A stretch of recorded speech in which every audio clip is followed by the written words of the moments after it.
Hi everybody, it's time to go fishing, and you don't see that too often. That's a picnic table and a barbecue grill nearly underwater. We're at a U.S. Army Corps of Engineer flood control lake.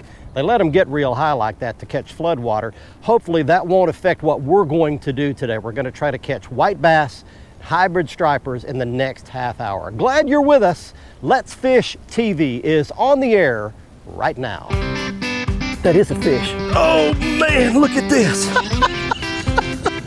It's time for the only program that brings you real-time fishing reports from the Southeast region every week. Oh my gosh. Oh, look at that. Woo! This is Let's Fish. Hi everybody, I'm so glad you're with us for this week's episode. It is Grandson Day on Let's Fish TV. I'm taking my grandson fishing today. It's going to be a lot of fun. We've brought along some great equipment to do it. We're at a great location and we hope to catch some white bass and maybe a big hybrid striper on this week's episode. That's Callan, my grandson. He's sitting in the driver's seat. He's already ready to go. This is my Blazer 650 Pro Tour lean, mean fishing machine, and we're going to take it out there and go fast today and hopefully catch a few fish out of it. I'd like to welcome you in just over my left shoulder to beautiful Lake Somerville in Central Texas. It's about a half hour from Texas A&M University at Bryan College Station. It's at the little town of Somerville, and it's only about 10 miles from Brenham, Texas, where they make the Bluebell ice cream.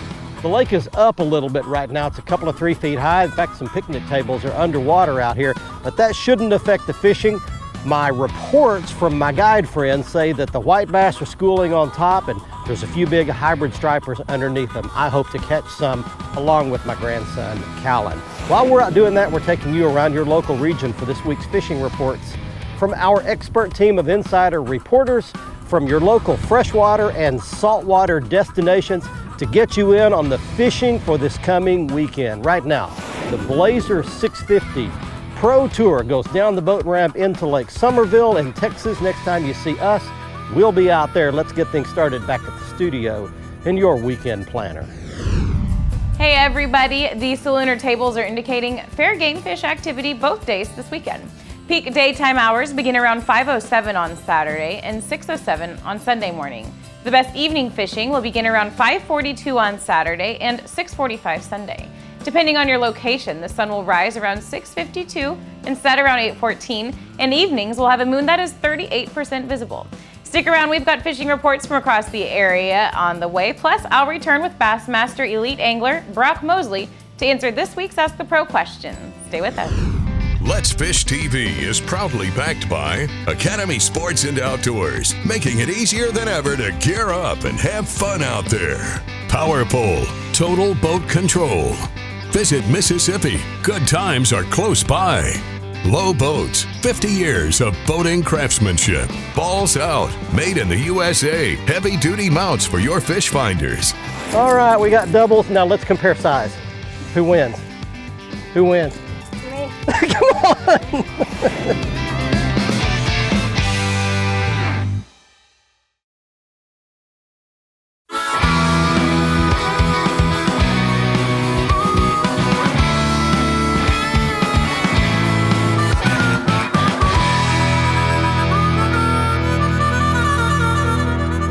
You got one?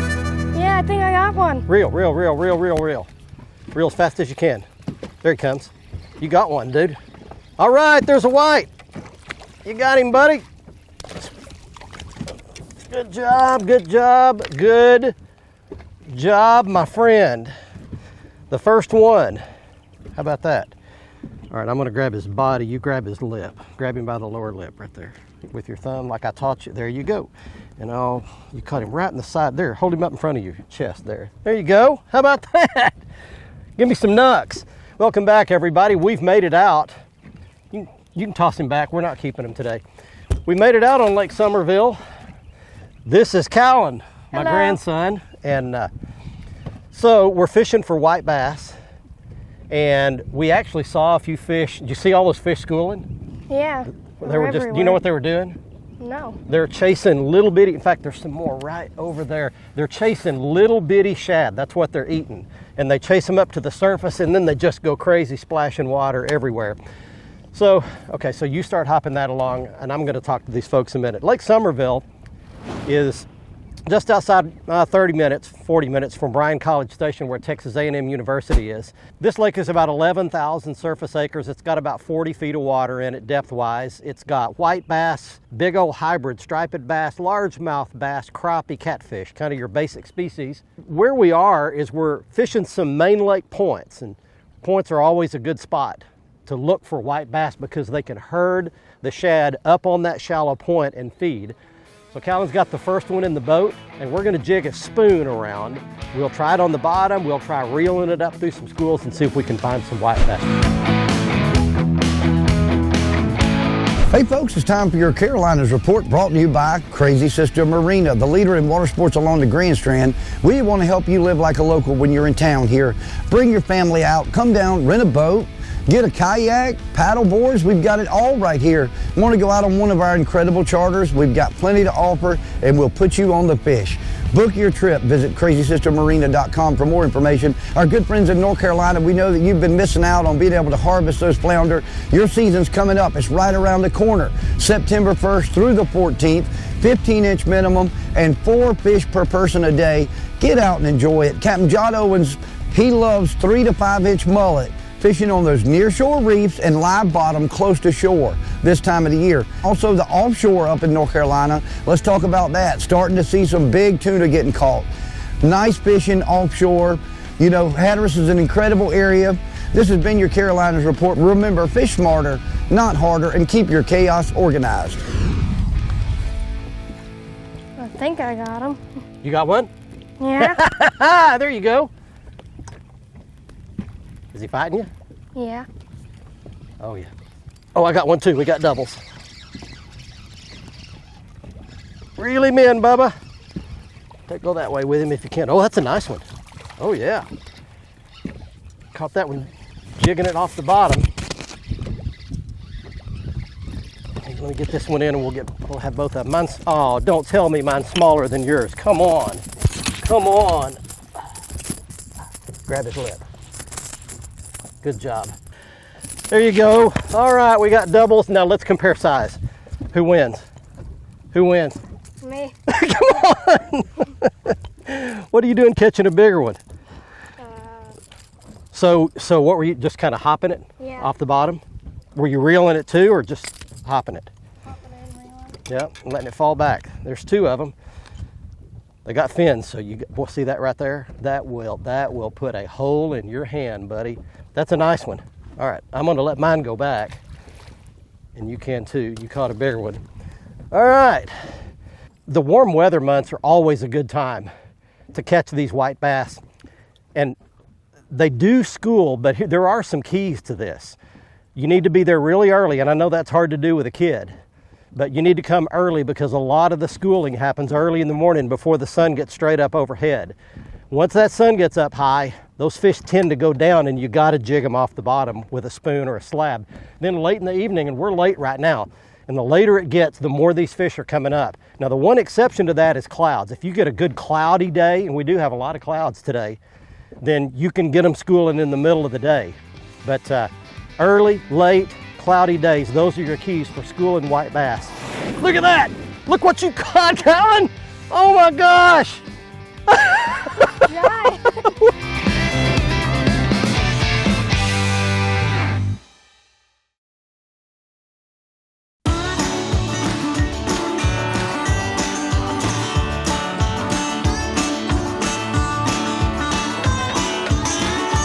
Got one, Papa. You got him? Uh-huh. Oh my gosh, you got a hybrid. Did I? Yeah, you got it. It's a big fish. So okay, we may need the net on this one if it's what I think it is. Oh, he's taking off again. You hear that drag singing. Welcome back, everybody. We're at Somerville Lake in Texas, and we've been catching these smallish to medium-sized white bass with my grandson Callan.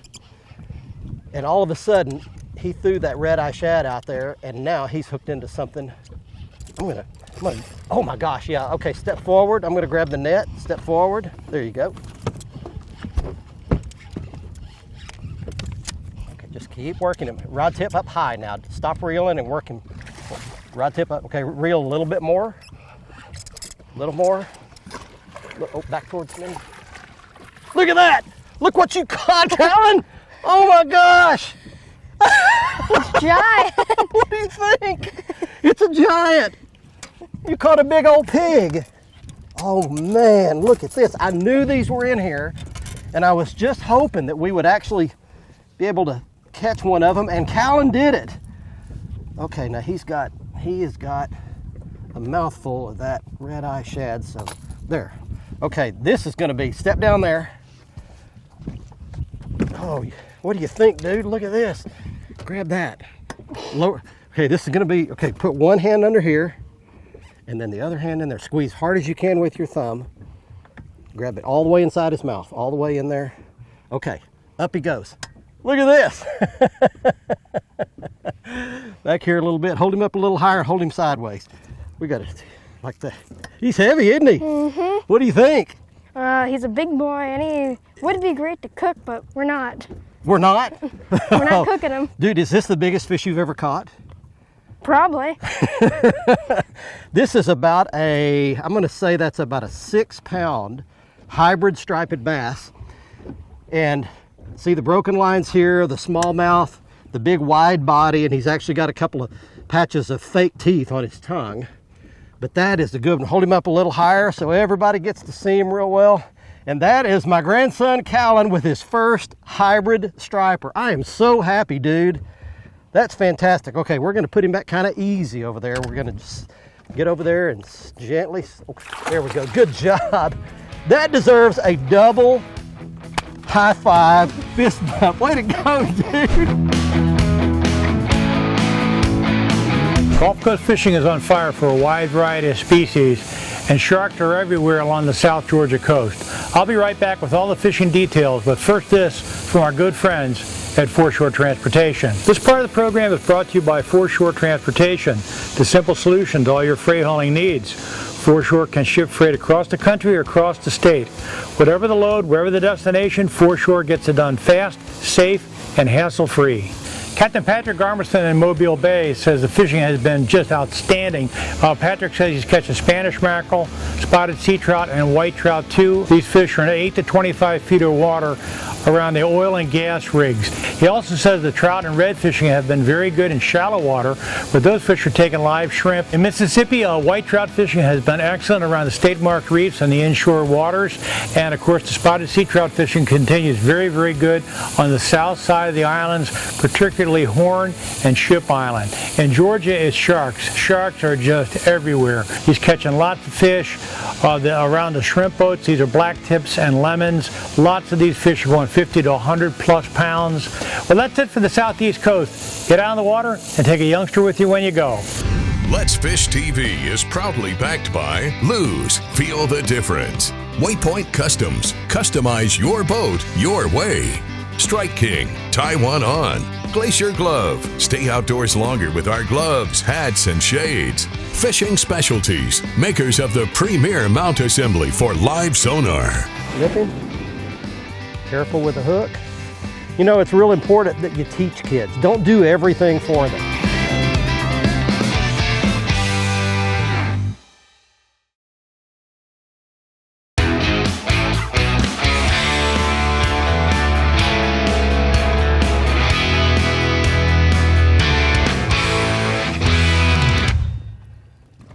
There's one right under the boat. That's a good one. Up he comes. All right, welcome back everybody. We are having a time this evening catching white bass at Somerville Lake, Central Texas. That's my grandson Callan right there, and I'm teaching him how to, I've had him catching crappie before, and I've had him catching small stripers before at other lakes, but this is his first trip to really catch a lot of white bass. So we're catching these fish schooling out here, and that's just kind of an average size one. That's kind of what we're catching. And what I'm doing is we're just experimenting, and I will tell you that we've been out here for a while today. We didn't just come and start wearing them out right off the bat. We've had to do a lot of looking, searching, And we've had to be patient today and try a lot of different spots before we finally found a place that's actually got some fish in it. And so what I'm doing is I'm teaching him 2 different ways to catch these fish. I'm teaching him to cast a spinning rod, which he's learning. Okay, it's fouled up on the end there, so we'll get that loose. He's learning how to cast a spinning rod and make long casts. And then we're teaching him, we're not really teaching him, there's one. We're not teaching him a lot about how to cast this casting reel yet, a bait cast reel. I think that one's hooked in the top of the head right there. So he's just jigging that up and down off the bottom. And there's so many fish in here that they're just slashing at this spoon, and he's caught some on that lipless rattling crankbait, that red-eye shad right there. You all right? Yeah. Did you get it loose? We got it fouled on the lure right there. There we go. That's just another nice one right there. So we're learning a couple of different techniques. One thing you want to do if you're bringing kids fishing is you just want to try to make it fun. Bring snacks, bring something for them to do if it gets boring, because you do want to catch some fish. So you want to stay long enough, be patient enough to look around and ultimately find some fish. And that's what this has taken. I bet we've tried 10 different places today before we actually found a school of actively feeding fish, but now we're getting healthy with it. Hey everybody, this week's fishing report from Mississippi, Tennessee, and Alabama is brought to you by Experience Paris. I'm talking Paris, Tennessee, and I'm talking about one of the greatest places you'll ever go, especially if you're an outdoorsman. Hunting, fishing, hiking, boating, camping, Experience Paris, Tennessee. Now, let's talk about where you need to come back to and go fishing right now. In Mississippi, I'm going to Bay Springs, 100%, and I'm going to go at night. This time of year, you can go through a black and blue jig with a big black and blue trailer, a big 10-inch black and blue worm. In Alabama, I am going to go to Guntersville. I'm going to try to watch the current generation and try to line it up on a day when they're pulling water through there, and I'm going to flip grass. That bite, those fish really congregate out on the main lake on the river drop-offs, and I'm going to punch a heavy jig or a big tungsten weight with a maybe a strike king like a rage bug, rage crawl behind it. In Tennessee, night fishing at Center Hill. Man, I love that place. It's beautiful, and nighttime there is so special. Tons of big smallmouth, big spotted bass, big largemouth. That's what's happening here. If you go out night fishing, wear your life vest, wear your kill switch, run your lights, be safe. Come back and see us again. I got one. You got him? Yeah. Oh yeah, there he is. Whoa, whoa, whoa, whoa, whoa, not in the trolling motor. Good job. Back with him. So you're leaving a little more line out now, which is a good thing. Back that way. There you go. Up he comes. Hold him up high. There you go. All right, that's a good one. That's one of the better whites we've caught. I got your rod. Take a step forward. There you go. All right, look at that. Lip him. Careful with the hook. You know, it's real important that you teach kids. Don't do everything for them. When you're out, oh, good, it came right out. Okay, so now you're going to go down there and there you go, handle the fish. Teach these kids how to catch their fish, how to unhook their fish, how to properly handle a fish, how to release it, which these whites, it's not such a big deal. You can pretty much just flop him back overboard, let him go. But it's real important that you come out here and not do everything for them. Grab that rod. Teach them what to do, work with them, put your rod down if you need to. You don't need to fish. And just concentrate on helping the kids learn what to do.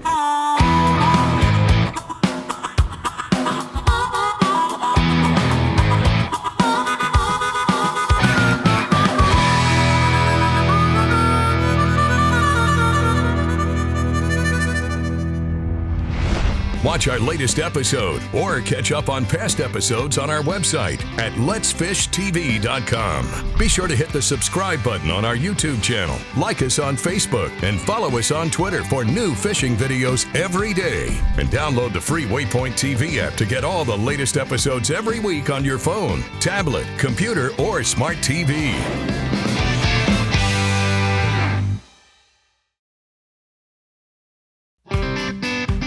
Let's Fish TV is proudly backed by Mercury. Go boldly. Lowrance, America's #1 fish finder. Gulf Shores and Orange Beach, Alabama. Get our free fishing guide at orangebeach.com. MotorGuide's Tour Pro with GPS anchor. The tour is back. Blazer, high-performance boats for high-performance anglers. Welcome back, everyone. Let's get right to your Ask the Pro question for this week. Daryl wants to know, what are some of the worst weather conditions you have fished in, and were you successful? For an answer, we asked Bassmaster Elite Angler Brock Mosley.